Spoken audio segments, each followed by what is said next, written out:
you're on the American public, you mean specifically Americans should expect higher gasoline prices? Yeah, energy prices, exactly. That's what we want the American public to be aware is a possibility. Jen, the president said in the spring that Pentagon generals had briefed him that the greatest threat facing America is global warming. Is that still the assessment now that we are facing down a potential cyber war with Russia? Well, let me first say there is no, we are always prepared for any threat that any outside entity or country poses to the United States as it relates to cyber or anything else. There is no current pending threat on as it relates to cyber. In terms of the threats you're touching on, that was a briefing from the military, so I'd point you to them. Just step away from the microphone and quit doing any more harm to America. Millions of times a day, the idea that there's not a cyber threat is just on its face either a grand lie or a person who's completely and absolutely inept. Go get a classified briefing, Ms. Psaki.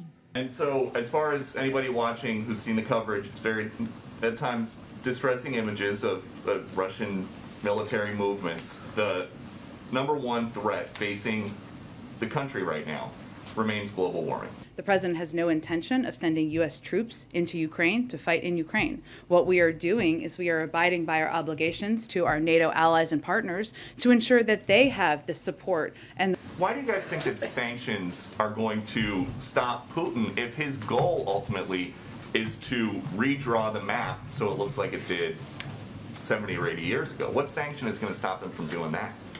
Sanctions can be a powerful tool. They have been in a lot of moments throughout history, and what we view them as or how we're viewing them as, we're starting high, as Daleep just conveyed here, in terms of the significance and the severity of the sanctions that were announced today. Yes, our intention is to have a deterrent effect, and there are, what they have done to date is completely unacceptable. There's certainly far worse that could happen. What we want to do is prevent a large-scale invasion, death and destruction across Ukraine, devastation to the Ukrainian people. And that what happens with sanctions is they work over time. They're not an end. They're not intended to max out at the beginning. They're long-lasting and sustainable, and they're intended to... The president said before he got here that Putin knows if I am president of the United States, his days of tyranny and trying to intimidate the United States and those in Eastern Europe are over. It's 2.5 years later.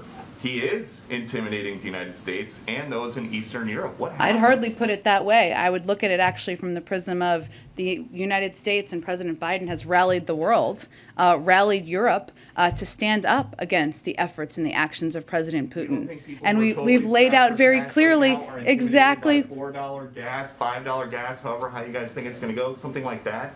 Is not intimidating. You asked me if we were intimidated by President Putin, and I think the evidence of that doesn't exist. Go ahead, Kristen.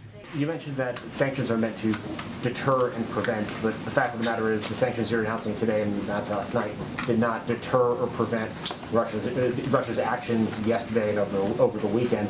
What gives you any confidence that the remaining sanctions that haven't been imposed yet can deter or prevent a further Russian invasion and aggression in Ukraine? Well, look, it's day one, and President Putin has choices to make. We have choices to make. Our job is to manage risks and to impose consequences. When can we expect a more detailed explanation from the White House about how it would plan to bring down energy prices?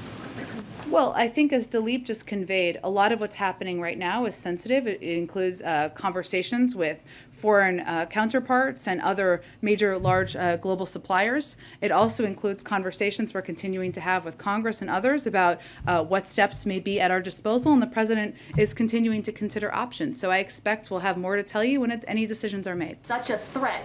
Why in May did the president waive sanctions on the company and the chief executive behind it? And my second... the president has never been a supporter of Nord Stream 2. We've always criticized it as as a project that we didn't support. We took a range of steps and sanctions, including sanctions, to make that very clear. What the announcement made by the German Chancellor today was not by accident. It was at the conclusion of a range of diplomatic engagement. We've never felt, the president didn't feel, that issuing preemptive sanctions on that was the right step to take. But look where we are. Nord Stream 2 is not moving forward. And by the way, it hasn't been operational anyway. So, that's a fact. It's not moving forward at this point in time. In terms of the future, we've never felt it was a good project. We've been clear about that. And that assessment, I don't expect would change in the future. What does have any reaction to former President Trump calling Putin's move yesterday genius and smart?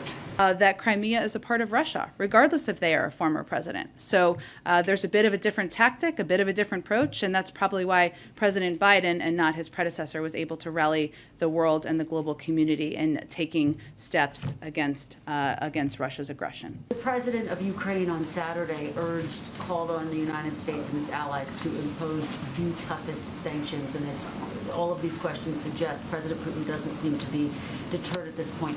Why not choke Russia out financially right now as a way to try to stop him?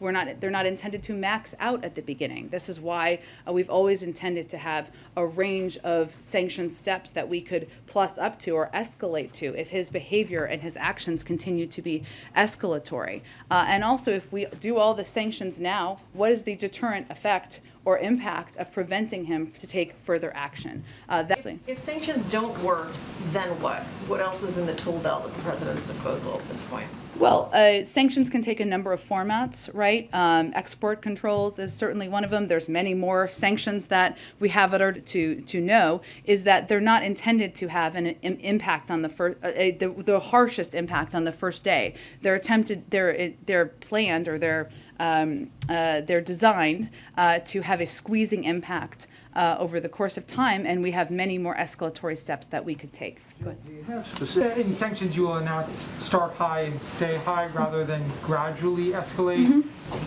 As you talk about the chunks in different tranches, it seems you're doing the opposite. Why is that the approach that you're taking? Not true, actually.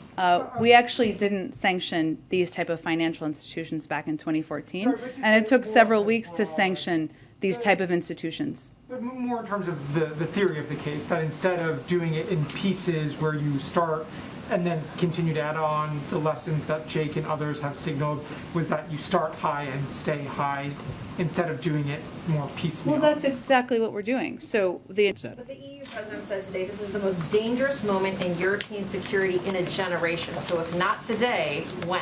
What? Look, as I say, we mounted a very significant response today. We can escalate that response. But today, the president himself was very blunt about how they could impact Americans. So can you just give us a sense of when Americans might feel a difference when they fill up their gas tanks? And then both you and the president said today that these sanctions will be in response, will be if Putin escalates, you will escalate. So that sounds like they are going to be in response now and not meant to deter. So do you still view them as being a deterrence, or are they just a punishment at this point? Yes, well, collectively, we think will be effective in bringing down the price of gas and the price of oil.